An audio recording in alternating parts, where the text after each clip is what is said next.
Hi, welcome back to EducateTube.com. My name is Sipsky, your host. So today I'm going to be showing you the cinematic effect on your camera. I'm going to show you how to do it. So let's get started.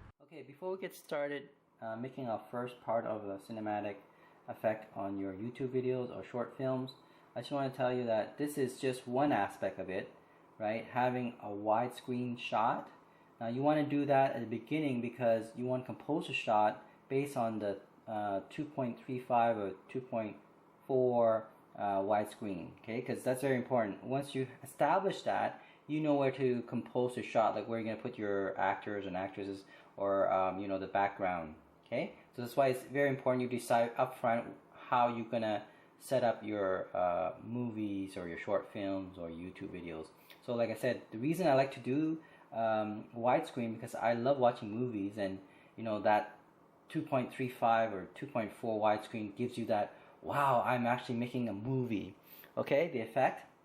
There's a lot more going into making cinematic films, obviously, right? You have to talk about sounds, you're going to talk about the composition, you got to talk about the color grading, and you know, the script and all that. I'm just focusing mainly on the widescreen 2.4, okay?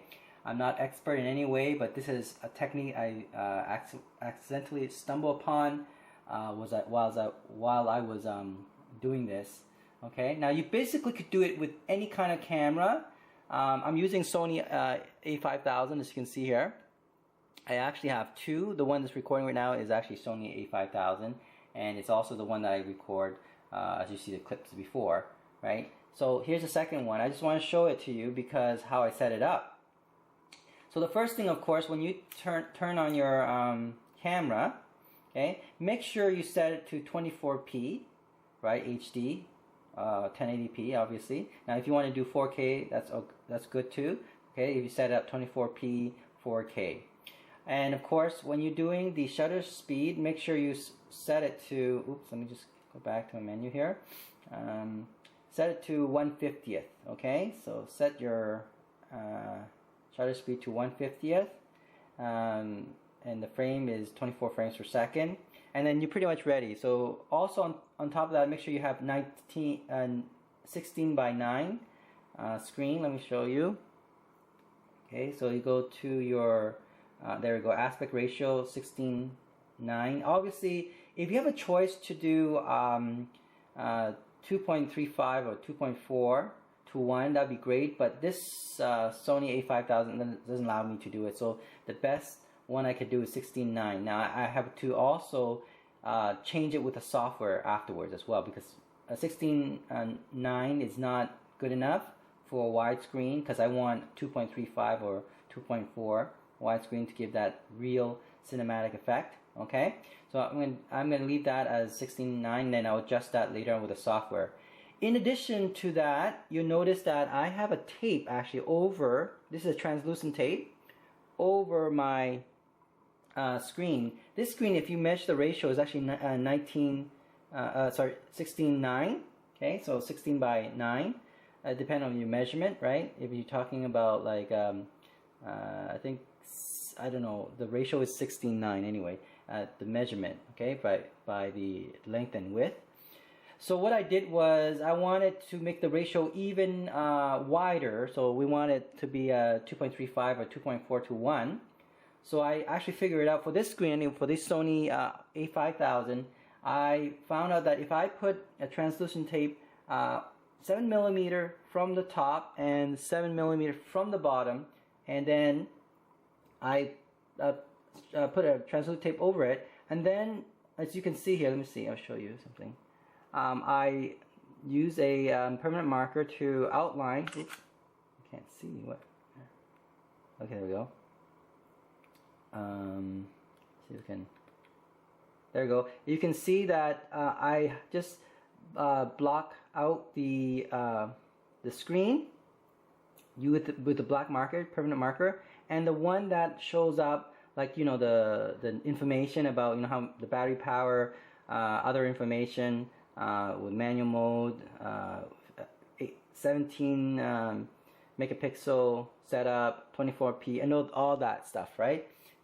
I I just blocked out other part of the screen except for those information, as you can see here. Okay, so what happened is now I have this translucent tape with permanent marker marking away those outline, and so when I'm taking the shot, my focus is only on this little part, this 2.35 to 2.4 screen, wide screen. Okay, so this is very important because when this Sony A5000 allowed me to flip it up like this. Okay, so when I'm filming, whether I'm looking at myself as selfie or when I'm doing the director's mode, when I'm looking at through this LCD screen, I'm now composing all my shot within this frame, you see? So it's very important to start out knowing what shot you want to do. And then that this is your widescreen and you want to do that right away. So once you do that, let's say you record it, okay? Making sure that all your composition, your objects, your actor, actress, whatever background you have within this frame, this 2.35 widescreen. Now you would then take your SD card, and now depending on your software that you use, the one I use is Corel Videostudio. You could also use Magic Movie Maker as well. I used that before, but I'm now moving towards Corel Videostudio X8. Okay, there's no preference why I do it. It's just that the fact that there was a new upgrade of software, I decided to move on to maybe another version. Okay, so I have experienced both software. I may even move on towards maybe DaVinci Resolve or Premiere Pro, but for now any software will do, right? Now obviously in the software you have to have an option where you can crop. Okay, that means you can crop to, as you can see here, crop so that you can have 2.35 to 2.4 to 1 ratio, and which that's what I did. Now I'm going to show you how I did on Corel Videostudio X8. So what you want to do is, as you can see, I imported the video already, and what you want to do is under FX, again it depends on your software that you use, right? FX, and you would go to cropping. Okay, so the FX effect is cropping. You click on that, and once you do that, you go to customize filter. Okay, and then you notice here, look at that, before, after, before, after. So this is why it's so important that on your camera you already decide how you can compose your shot. You already have that frame in place, 2.35 in place, with the translucent stickers along that, so you can just focus on this here.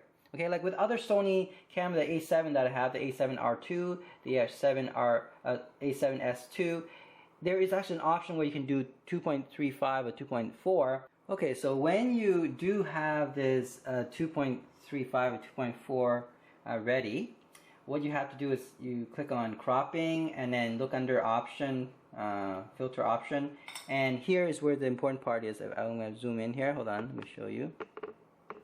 Right here.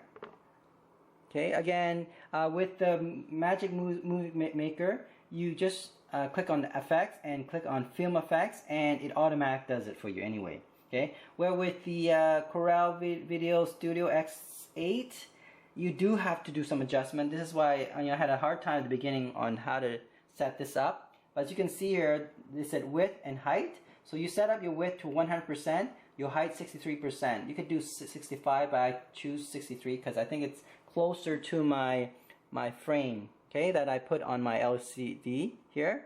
So make sure you calibrate this properly so that this frame exactly position the same as the frame on your software, on your video editor. So it turns out for me it's 63%. You click on filter, fill color as black and stationary. Now you do that for the first frames, right? And then you click on the other side, last frame as well. So you want to keep that consistent from the first and the last, so it will be continuous. So also click on the last frame marker there, and then you also type in 100% width and 63% height, and then you're done. Okay, so once you do that, you can also, now if you want to go further, which I'm not going to do it today, is you can also do color filtration. I think you could do that. Color correction, yeah, color correction to this film, which I just did quickly, right? I know once you're more comfortable, you might want to play around with it more, okay?